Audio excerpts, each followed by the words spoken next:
میرے آج کے مہمان مجیب الرحمان شامی ایک بہت بڑا نام ہے صحافت کے اندر. چوٹی کے صحافیوں میں ان کا شمار ہوتا ہے. کالم بھی لکھتے ہیں, ٹی وی پروگرام میں شرکت بھی کرتے ہیں اور سیاسی طور پہ مشورے بھی دیتے ہیں. 14 اگست 1945 کو پیدا ہوئے. آئیے ان سے بات کرتے ہیں. شامی صاحب آپ کیسے ہیں؟ اللہ کا شکر ہے. شامی صاحب, پاکستان کی صحافت میں جماعت اسلامی سے تعلق رکھنے والے صحافی حکمرانوں اور سیاستدانوں کی قربت کس طرح حاصل کر لیتے ہیں اور ان کے سب سے زیادہ قابل اعتماد مشیر کیسے بن جاتے ہیں؟ یہ تو ہر ایک کا اپنا اپنا تجربہ ہے. اور اگر آپ تعلق کی بات کرتے ہیں تو میں تو جماعت اسلامی کا کبھی باقاعدہ ممبر نہیں رہا. انہوں نے آپ کو ممبر بنایا نہیں یا آپ نے کوشش نہیں کی؟ میں نے کوشش نہیں کی. کیونکہ میرا یہ خیال ہے کہ اخبار نویس جو ہے نا, اس کو کسی جماعتی ڈسپلن کا پابند نہیں ہونا چاہیے. میں تو اخبار نویس بننا چاہتا تھا اور یہ لڑک پنی سے میری آرزو تھی, تو میں اخبار نویس بن گیا اور میں کسی پارٹی میں شامل نہیں ہوا. حافظ نعیم الرحمان جب کھانے پہ بلاتے ہیں تو آپ فرنٹ رو میں ہوتے ہیں, اور جب ذوالفقار علی بھٹو کی برسی ہوتی ہے تو تب بھی آپ اسٹیج پر فرنٹ رو میں ہوتے ہیں. یہ تو پھر جو میزبان ہے ان کی مہربانی ہے. کچھ تو عمر کا بھی لحاظ کر لیتے ہیں اور جہاں چاہیں وہ بٹھا دیں, وہیں بیٹھ جاتے ہیں. دیکھیے آپ ہم مطالبہ تو نہیں کرتے کہ ہمیں وہاں جگہ بٹھایا جائے. دیکھیں, ہم نے تو جن لوگوں کے سے صحافت سیکھی ہے یا ان کے ساتھ رہے ہیں, وہ تو یہ اگلی کرسی پہ نہیں بیٹھتے تھے, وہ تو پچھلی کرسیوں پہ بیٹھ جاتے تھے. کیا آپ کے علم میں ہے کہ پاکستان پیپلز پارٹی کو آپ سے بہت زیادہ دکھ ہے, کیونکہ آپ کے رسالے میں چھپنے والے ایک آرٹیکل میں ذوالفقار علی بھٹو کی والدہ کو لکھی بائی کے نام سے پکارا گیا؟ دیکھیں, دکھ تو مجھے بھی پیپلز پارٹی سے بہت سے ہیں, لیکن یہ جو آپ بات کر رہے ہیں اس آرٹیکل کی, یہ ایسا نہیں ہے. آپ اس کو دوبارہ پڑھ لیں. یہ ہندوستان کے ایک اخبار میں ایک انٹرویو چھپا تھا بھٹو صاحب کے ماموں کا, مبینہ طور پر. مبینہ کہہ رہے ہیں. انہوں نے بتایا تھا کہ ہم یہ خانہ بدوش تھے اور وہاں جاتے تھے, ایک اپنا خاندانی حالات بیان کیے تھے. اور آپ نے وہ کیری کر کے؟ میں نے کیری کیا. بھٹو میرا بھانجا. تو اس میں کوئی ایسی کوئی اخلاقیات سے جس زمانے میں یہ آپ چھاپ رہے تھے وہ دور کون سا تھا؟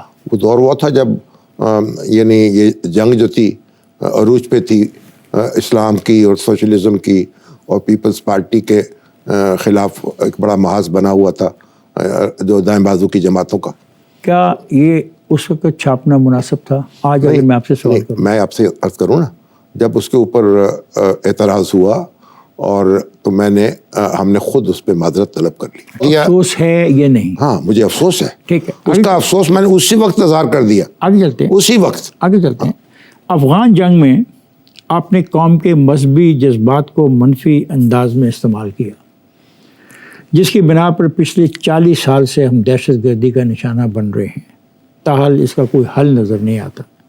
کیا آج بھی آپ اس بات پر یقین رکھتے ہیں کہ جس انتہا پسندی کا رویہ جہادی رہنماؤں نے استعمال کیا اور اس کے لیے ہماری سرزمین استعمال کی اور روس کے خلاف امریکہ کے کہنے پہ جنگ لڑی, کیا وہ درست تھی؟ بنیادی بات یہ ہے کہ افغانستان پر سوویت یونین کی فوجیں ہیں, انہوں نے حملہ کیا. ٹھیک. اور اس میں داخل ہو گئی. ٹھیک ہے. اور وہاں کی جو حکومت ہے اس کو تبدیل کر ڈالا. اور اس کے بعد دریائے آمو کو پار کر کے نکل گئی. نہیں, اور وہاں پہ وہ نہیں رہی. نہیں نکلی. نہیں نکلی. دریائے آمو پار ہی نہیں کیا. بعد میں نکلی. بہت نکل گئی نا. بات تو سنے نا. جی. اس کے خلاف ریزسٹنس ہوئی. افغانستان کے لوگ جو تھے اس کے خلاف اٹھ کھڑے ہوئے اور ان کو نکال دیا. سنے نا, بات تو سنے. ایسا آسانی سے بات تو نہیں کرے. اچھا نہیں, مطلب یہ عرصہ لگا ہے کہ 1989 میں 79 میں یہ کام شروع ہوا ہے. اور پھر یہ 88 میں جا کے رشین کب وہاں سے نکلے آخری؟ میرے خیال 88 یا 87 میں نکلے. میں نے یہ کہا کہ آپ نے قوم کے مذہبی جذبات کو استعمال کیا. Let me put my point of view. آپ کا پوائنٹ آف ویو بڑا اچھا ہے, میں نے سن لیا. 40 سال ہو گئے ہیں اس واقعے کو، آج بھی ہم دہشت گردی کا نشانہ بن رہے ہیں۔ وجہ یہ تھی کہ ہم نے اپنی سرزمین ان کو دی، اور آپ نے کہا کہ دی اس لیے کہ ان کے خلاف ایک اٹیک ہوا تھا۔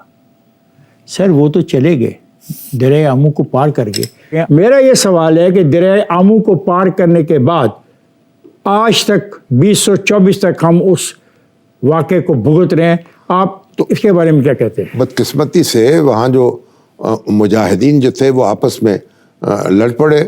اگر برہان الدین ربانی اور حکمت یار کے درمیان جھگڑا نہ ہوتا اور وہ متحدہ طور پر حکومت قائم کر لیتے تو حالات مختلف ہوتے۔ سر میں اس سوال کو ایسے کروں کہ آپ افغان مجاہدین کے رہنما جو ہیں برہان الدین ربانی، احمد شاہ مسعود، گلب الدین حکمت یار، عبدالرؤف شیاف، خالد یونس، صبغت اللہ مجددی ان میں سے سب سے زیادہ کس سے متاثر ہیں اور کیوں؟ نہیں، میں تو ان سے سب سے متاثر تھا، اور اس میں جو اس وقت برہان الدین ربانی صاحب اور یہ آپ کے حکمت یار، وہ دو بڑی جماعتوں کو لیڈ کر رہے تھے، اور احمد شاہ مسعود جو تھے وہ برہان الدین ربانی کا کمانڈر تھے، ان کے ساتھ تھے۔ تو اگر ان دونوں نے لیکن پہلے عبوری حکومت قائم ہوئی جس کو صبغت اللہ مجددی صاحب لیڈ کر رہے تھے، اس کے بعد وزیر اعظم رشیا کے جانے کے بعد کی بات کر رہے ہیں۔ تو اس کے بعد حکمت یار کو وزیر اعظم بننا تھا۔ تو اگر یہ دونوں بڑی جماعتیں جو تھیں یہ ایک دوسرے سے خوفزدہ نہ ہوتیں، ان کے درمیان مصالحت ہو جاتی تو آج تک ہمارا نقشہ مختلف ہوتا۔ کیا یہ حقیقت ہے کہ حمید گل نے کوشش کی خانہ کعبہ میں ان سب دوستوں کو لے جا کے کہ اب روس تو نکل گیا، آپس میں صلح کر لو اور اس ملک کو تباہ نہ کرو؟ نہیں، ایسی کوشش تو ہوئی، میں تو خود تھا وہاں، نواز شریف صاحب وزیر اعظم تھے، وہاں سعودی عرب گئے، خانہ کعبہ میں بیٹھ کے بھی معاہدہ ہوا، وہاں بادشاہ جو ہیں ان کے ساتھ اجلاس بھی ہوئے، لیکن بدقسمتی سے احمد شاہ مسعود جو ہیں اور ہمارے حکمت یار وہ اکٹھے نہیں ہو سکے۔ کیا آپ ان افراد میں شامل تھے جو کہتے تھے کہ روسی پاکستان پہ قبضہ کر لیں گے اور پاکستان کو کمیونسٹ ملک بنا دیں گے جس میں ہر چیز مشترکہ ملکیت قرار دے دی جائے گی؟ نہیں، میں ان لوگوں میں شامل نہیں تھا۔ وہ تو دیکھیں تجزیے ہے نا اپنے، کبھی سوویت یونین اگر افغانستان تک پہنچے گا تو پھر پاکستان میں بھی آ جائے گا۔ PNA کی جو تحریک ہے، کہا جاتا ہے کہ اس کے ریزولوشن کی ڈرافٹنگ جو ہیں اس میں آپ کا ہاتھ ہے۔